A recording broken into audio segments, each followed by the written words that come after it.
She thought leaving Nigeria would free her from the ghost.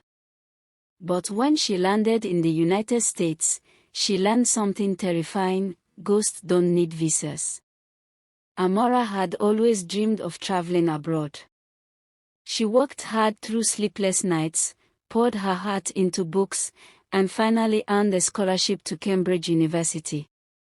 Everyone around her celebrated her success. Her mother danced with joy in their family compound in Imo State, and her friends in Lagos praised her. But while others saw her as blessed, Amara carried a secret she could not share with everyone. It began the day she went back to her mother's village in Imo State. The red soil roads carved between tall palm trees. Children ran barefoot, chasing old tires with sticks.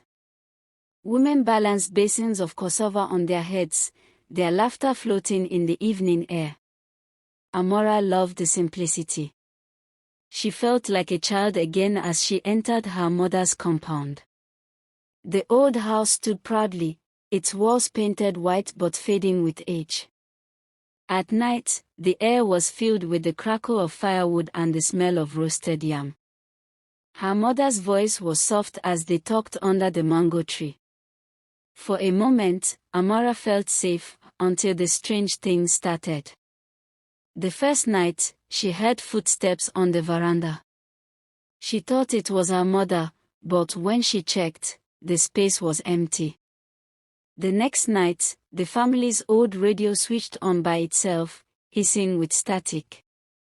Amara stood frozen, staring at the glowing dial in the darkness. Then she heard a whisper, faint but clear, calling her name, Amara. She rushed to her mother's room. "Mama, did you hear that?" Her mother sat up slowly, her wrapper loose around her shoulders. "Hear what?" she asked. Amara trembled. "The radio. The voice." Her mother shook her head. "You're tired, my child. Rest. The village has its mysteries. Do not fear." But Amara could not shake the feeling that something had noticed her in Imo. When she returned to Lagos after her visit, she thought the strange events would end. But they grew worse. One evening, as she prepared dinner in her apartment, the refrigerator door swung open with a loud creak. She slammed it shut, but it opened again as if invisible hands pulled it. The television switched on at midnight, showing only static, the screen glowing in the dark room. Amara lay in bed, her blanket over her head, but the whispers came. They crawled into her ears. "Amara, you cannot run." Her sleep was broken every night. Her eyes grew darker, her body weaker. And sometimes, when she looked into her mirror, she thought she saw someone behind her. A tall shadow. Still. Silent. Waiting. She could not keep it to herself anymore. One Saturday, she met her best friend, Mercy, at a cafe. The hum of conversations and clinking cups filled the air, but Amara's voice was low. "Mercy," she whispered, her hands shaking. "Since I came back from Imo, a ghost has been following me. I can feel it." Mercy stared at her. "A ghost? Amara, maybe it's stress. You've been preparing too hard for Cambridge." No, Amara's eyes filled with tears. "It's real. My TV comes on at night. I hear voices. I see shadows. Mercy, I'm not safe." Mercy sighed and held her friend's hand across the table. "Then don't wait till next month. Leave early. Travel now.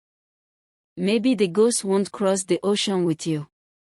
Amara hesitated. Could it be that easy?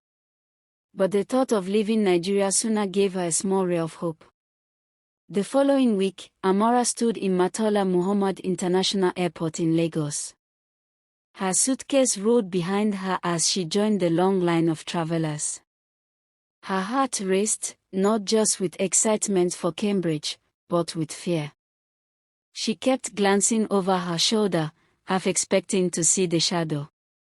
When it was time to board, her hands shook so badly that the airline staff gave her a curious look. She forced a smile, gripping her passport. On the plane, the hum of the engines filled her ears. She closed her eyes, whispering a prayer. God, let me be free. Let this ghost stay behind. For the first few hours, she felt peace. She even allowed herself to smile at the thought of walking the grounds of Cambridge, of finally being safe. But at one point during the flight, she woke from a nap and noticed something that froze her blood. The seat beside her was empty when she boarded, but now, the seatbelt was buckled, as if someone invisible sat there. She stared, her breath heavy, but forced herself to look away. "It's nothing," she whispered. "It's nothing." When the plane finally landed in the United States, relief washed over her. She dragged her suitcase across the shiny airport floor, her heart swelling with joy. She had made it. She was thousands of miles from Nigeria. But then she saw it.